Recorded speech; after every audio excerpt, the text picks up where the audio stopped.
The road itself was not without its dangers. Wild beasts of every sort blocked my path. Still, when I had arrived, the journey had been long. It had been worth it. I said to myself, Maka! Maka Daguni! Before approaching the city, hoping that what lay in store was something that would put my troubled mind at ease. Unfortunately, for a telekinetic orc, nothing could be quite so easy, or quite so harrowing. The trek down the mountain took longer than I had anticipated. Dark was beginning to ascend.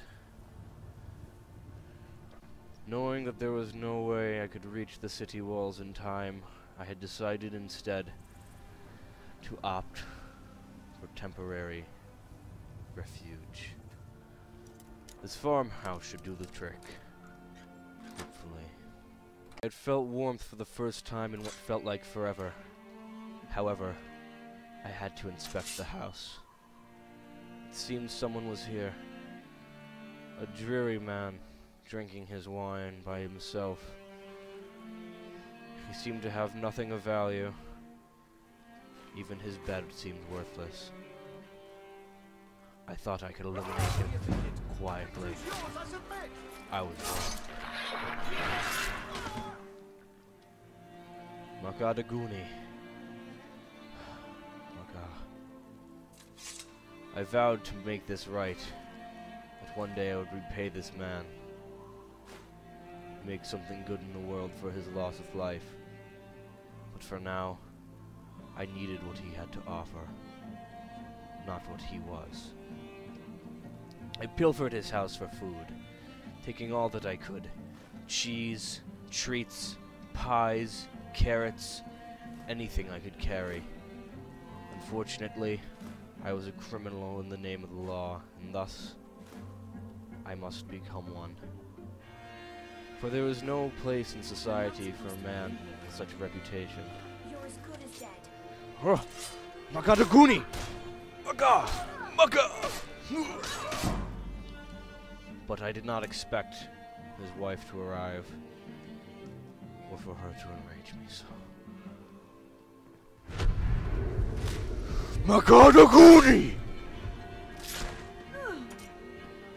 She fell limp in front of me, and I searched her corpse for any cheeses that she could have possibly held.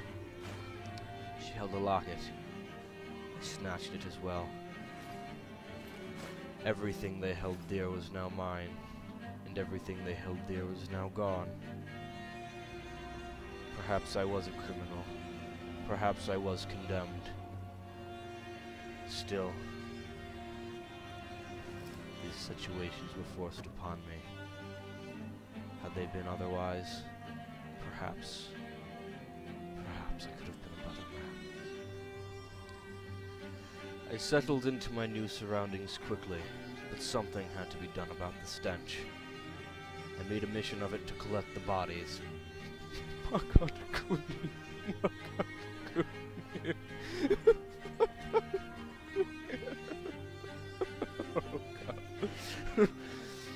I could not lie when I said that regret occasionally chanced upon my frame.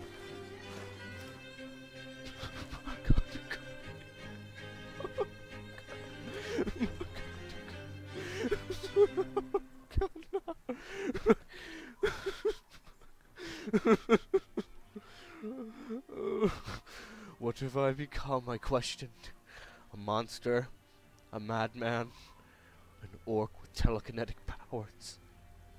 I longed for the days of skinning rabbits. I longed for the days of peace. Maka.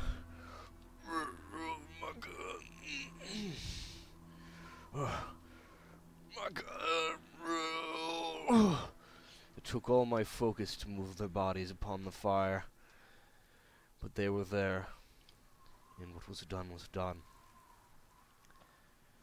I sat down to assess my situation, but could not focus for long. The stench of smoldering flesh sickened me. In fact,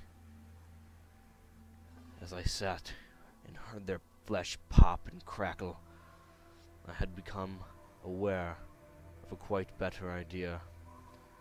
An idea involving my powers. I postulated to myself, if I am able to move them, why am I not able to imbue life? I stood watching before coming to a solution. Makadaguni, Makadaguni, Makadaguni.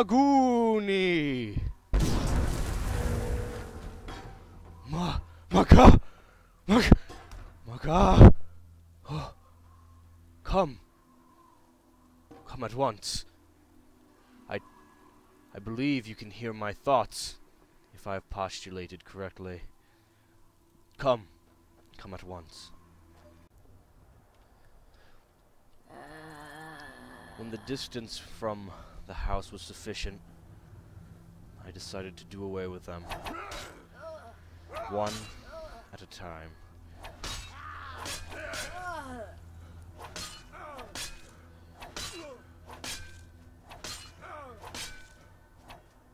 You cannot run.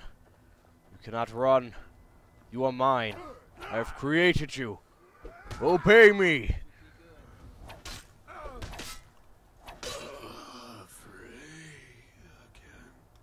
The deed was done.